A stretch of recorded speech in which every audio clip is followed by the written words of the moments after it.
नमस्ते प्रणाम। मैं हूं सोनिया यादव। अपने चैनल में आप सभी लोगों का स्वागत करती हूं। मैं एक बहुत ही प्यारा सा, बहुत ही दर्द भरा बेटी विवाह द्वार पूजा गीत लेकर आई हूं। एक बार आप लोग सुनिएगा, जैसा भी लगे कमेंट में ज़रूर बताइएगा।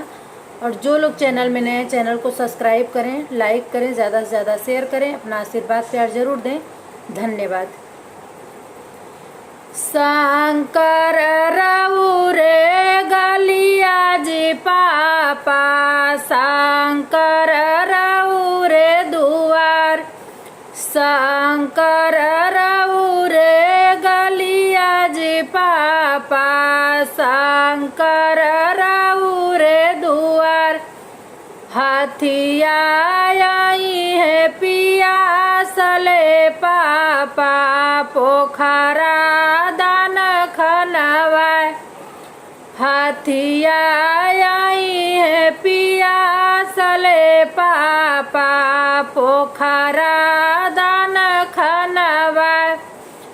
काऊ न कर खैलाए पापा, काई लिहला उधार, काई उन कर खैलाए पापा, काई लिहला उधार।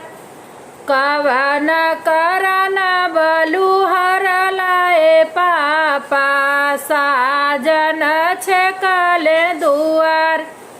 कवन करन बलुहर लाए पापा, साजन छेकले दुआर। पनमा उन कर खैलिए बेटी, फूलवा लिहली उधार।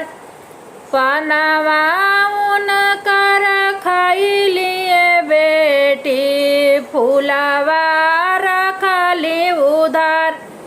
तोहरे कारण बलुहर निये बेटी, साजन छेकले दुआर।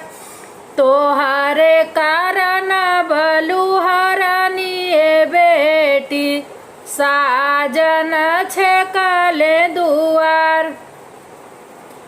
पनमा उन कर फेरी दाए पापा, फूलवा दान छितराए।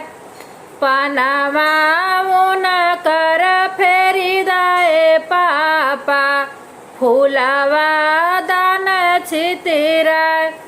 हमारा के ले पापा खिलानायक समा, साजन लवटी घरे जाए।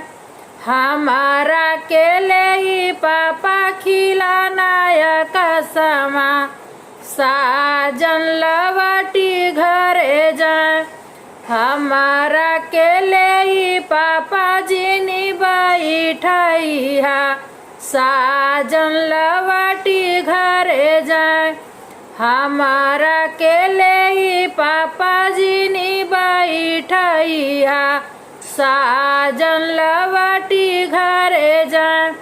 शंकर रऊ रे गलिया जी चाचा, शंकर रऊ रे दुआर। शंकर रऊ रे गलिया जी चाचा, शंकर रऊ रे दुआर।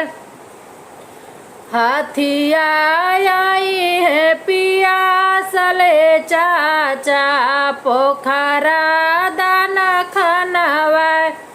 हाथिया आई है पिया सले चाचा, पोखरा दान